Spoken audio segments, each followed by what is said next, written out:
जय श्री राम, जय बागेश्वर राम सरकार। दोस्तों स्वागत है आपका हमारे YouTube channel grow to success में। दोस्तों आज मैं आपको ऐसा टोटका बताने जा रहा हूं जो कि बहुत ही आसान है। यानी कि आपको एक पीले नींबू पर अपने शत्रु का नाम लिख करके उसमें एक लोहे की कील इंसर्ट करनी है, लोहे की कील घुसा देनी है। लोहे की कील आर पार हो जाएगी तो आपका जो शत्रु है, अब फिर उसके बाद इस नींबू को आपको कहां पर फेंकना है, किस तरह से फेंकना है, पूरा इस वीडियो में जानिए, इसलिए वीडियो को ध्यान से जरूर देखिएगा। दोस्तों यदि ये वाला वीडियो आपने देख लिया तो दोस्तों यकीन मानिए आपके जीवन से शत्रु नाम की बीमारी हमेशा हमेशा के लिए खत्म हो जाएगी। जितने भी शत्रु आपके जीवन में आपको परेशान कर रहे हैं, आपको दिक्कत दे रहे हैं, आपको समस्या दे रहे हैं, वो सारे के सारे शत्रु आपके जो हैं वो खत्म हो जाएंगे। तो दोस्तों किस तरह से इस उपाय को करना है, कैसे इस उपाय को करना है, तो बस पूरा इस वीडियो में जानेंगे। इसलिए दोस्तों वीडियो को लास्ट तक जरूर दिखेगा।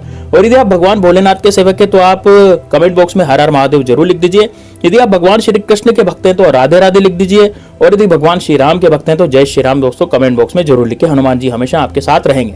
तो सब बात करते हैं कि किस तरह से आप अपने शत्रु का नाश कर सकते हैं और कौन से शत्रु का नाश इससे हो सकता है।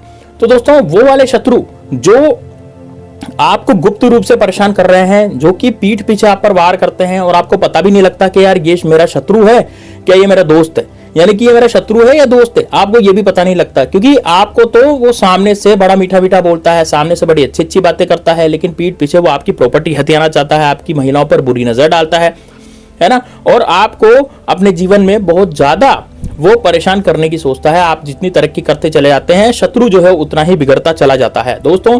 और वो आपको बिगाड़ भी सकता है, आपकी जो प्रॉपर्टी है, आपका जितना भी धन माया संपत्ति है, वो सब भी लूटना चाहता है दोस्तों। यदि सामने से आकर के भी कोई व्यक्ति आप पर वार कर रहा है, झूठा कोर्ट कचहरी का आप पर केस कर दिया है, तो उस व्यक्ति पर भी ये वाला टोटका बिल्कुल असर करता है। 24 घंटे के अंदर अंदर वो शत्रु बर्बाद होता हुआ आपको नजर आएगा। तो दोस्तों किस तरह से आपको उपाय करना है, कैसे उपाय करना है, तो इस वीडियो में जानेंगे, इसलिए वीडियो को ध्यान से जरूर देखिएगा। साथ ही में दोस्तों कमेंट बॉक्स में हर हर महादेव जरूर लिखिएगा।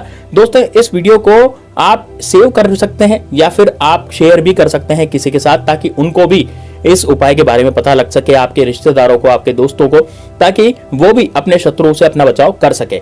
अब दोस्तों देखिए, आपको इस उपाय को शनिवार और मंगलवार के दिन करना है। देखिए मंगलवार और शनिवार के दिन यदि आप उपाय करेंगे तो निश्चित रूप से आपके जीवन में जितने भी शत्रु होंगे, जितनी भी बाधाएं होंगी, वो सारी शत्रु की बाधाएं वो सब खत्म हो जाएंगी। तो इस कारण से आपको मंगलवार और शनिवार का दिन चुनना है इस उपाय को करने के लिए। आप रविवार का दिन भी चुन सकते हैं। अब इसमें सामग्री क्या क्या चाहिएगी, देखिए बहुत ही 2 पैसे का उपाय है, लेकिन उपाय बड़ा जबरदस्त है। 2 पैसे का उपाय इसका मतलब ये नहीं कि वो उपाय नहीं चलेगा, उपाय निश्चित रूप से चलेगा। लेकिन दोस्तों आपको सबसे पहले तो एक नींबू लेना है, जो कि पीले रंग का नींबू होता है ना, हरे रंग का नींबू नहीं लेना है, इसमें पीले रंग का नींबू लेना है। लेकिन नींबू का जो कलर होता है वो पीले रंग का होना चाहिए, और उस पर आपको काले कलर के मार्कर से या काले कलर के पेन से शत्रु का नाम लिखना है। ठीक है, नींबू पर क्या करेंगे, पीले नींबू पर शत्रु का नाम काले कलर के मार्कर से या काले कलर के पेन से आप लिख देंगे।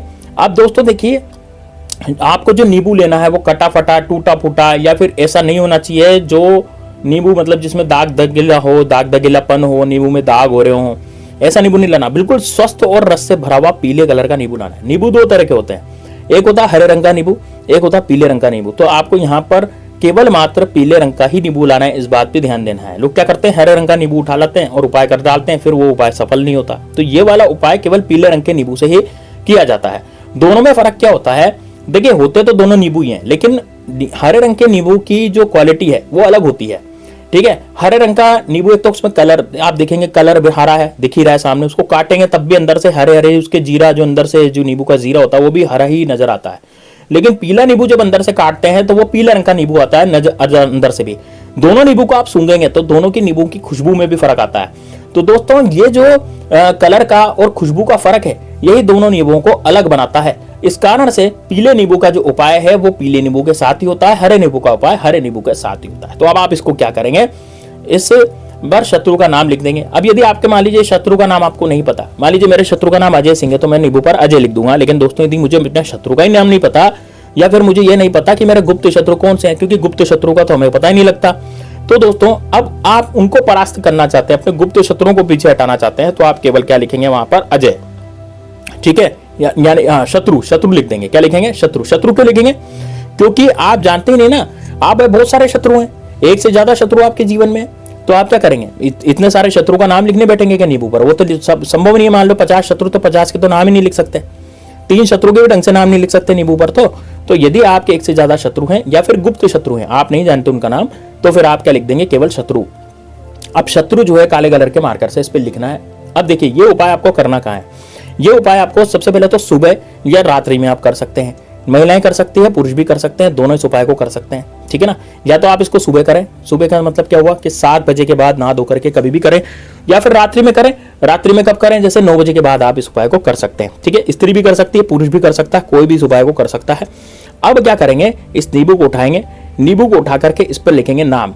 और आपको कहाँ करना है, एकांत कमरे में। जैसे आपका जो कोई भी घर है, मकान है, कहीं बना हुआ कमरे वगैरह, तो वहां पर ऐसे कमरे में ऐसे स्थान पर बैठ जाना है जहां पर आपको कोई डिस्टर्ब नहीं करने वाला हो। यानी कि आपको कोई भी वहां पर रोके टोके नहीं, कोई डिस्टर्ब ना करे, ऐसी जगह पर जाकर के आपको बैठना है और वहां पर इस उपाय को करना है, ठीक है ना। ऐसी जगह नहीं करना जहां पर जो है शोर शराबा है, आपसे कोई पूछ ले भाई क्या कर रहे हो क्या नहीं कर रहे हो। आपकी परिवार के सदस्यों को भी आप पता रहना चाहिए कि आप क्या कर रहे हो, तो पहले ही उनको बता दें, है ना, कि भाई आज मैं ये वाला उपाय करने जा रहा हूँ, करने जा रही हूँ, तो मुझे डिस्टर्ब ना करें, ताकि वो भी आपको डिस्टर्ब करने की नहीं सोचेंगे, ठीक है।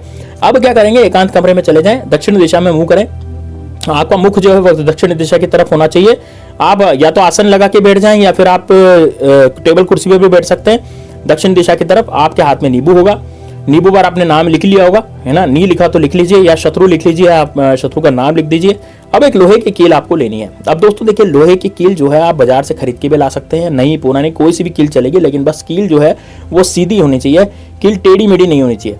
बहुत से लोग क्या टेढ़ी मेढ़ी कील का इस्तेमाल कर लेते हैं, उनके घर में पुरानी कील पड़ी होती है तो वो टेढ़ी है मान लो, तो टेढ़ी कील का इस्तेमाल कर लेते हैं। तो टेढ़ी कील से बिल्कुल भी आपको ये कार्य नहीं करना। आपको कील जो है वो कौन सी लेनी भाई, सीधी कील लेनी है, ठीक है ना, बिल्कुल स्ट्रेट, बिल्कुल सीधी कील आपको लेनी है। अब क्या करेंगे, इस कील को नींबू के अंदर आपको डालना है, नींबू के अंदर आपकी स्कूल कील को आर पार कर दें। अब दोस्तों जो नाम आपने शत्रु का लिखा था ना, उसके ऊपर से आपको कील गाड़नी है, ध्यान रहे। ऐसा नहीं करना कि कहीं से भी आप कील गाड़ रहे हैं। देखिए जहां पर आपने नाम लिखा था शत्रु का, जैसे मान लीजिए मैंने शत्रु का नाम लिखा था अजय, या फिर मैंने केवल शत्रु ही लिखा था वहां पर, तो उस पर आपको कील गाड़ देनी है, ठीक है ना। उस पर आपको कील गाड़ देनी है, उस पर कील गाड़ के उसको आर पार कर देना है। और इस नींबू को ले जा करके, अब इस नींबू को ले जा करके आपको ऐसी जगह फेंकना है जो कि बहुत ही ज्यादा गंदी जगह हो। जैसे मान लीजिए कहीं नाले का कचरा वगैरह पड़ा रहता है या गटर है ना, ऐसी जगह पर इस नींबू को जाकर के आपको बहुत तेजी से और बहुत गुस्से के साथ फेंक देना है। याद रहे, जब आप कील इसमें आर पार करेंगे नींबू के अंदर, तो आपको बिल्कुल उस शत्रु के बारे में ही सोचना अपने दिमाग में। अपने दिमाग में से यही सोचना कि यार ये मेरा शत्रु था और अभी भी है और अब ये शत्रु नहीं रहे, इस तरीके से आपको सोचना है। तो इससे क्या होगा, आपके शत्रु का नाश हो जाएगा, आपके जितने भी शत्रु होंगे ना वो सब नष्ट हो जाएंगे। तो देखिए अब दोस्तों देखिए, शत्रु का जो नाश है वो किस तरह से होगा, नींबू में कील गाड़ते ही शत्रु का जो नाश हो जाएगा। आप उसको फेंक दीजिए और आपके जितने भी शत्रु है 24 घंटे के अंदर अंदर दुख पाएंगे। यानी कि 24 घंटे के अंदर अंदर उनको ऐसा लगेगा कि यार हमने इस व्यक्ति पर किया करा करवाया, इस कारण से हमें दुख भोगना पड़ रहा है। क्योंकि वो अब अपनी समस्याओं में इतने गिर जाएंगे, उनके घर में इतनी समस्या हो जाएगी कि वो अब उससे पार ही नहीं पा सकेंगे, इतना जबरदस्त वो हो जाएगा। तो दोस्तों इसको निश्चित रूप से इसको आप कीजिए घर में, और घर में करके और आप निश्चित रूप से आप अपने हिसाब से इसको करके और अपने शत्रुओं को खत्म करिए। दोस्तों ये बहुत ही जबरदस्त उपाय है, इसको जरूर कीजिएगा। मिलते हैं नेक्स्ट वीडियो में, तब तक के लिए जय श्री राम, जय बागेश्वर धाम सरकार, हर हर महादेव।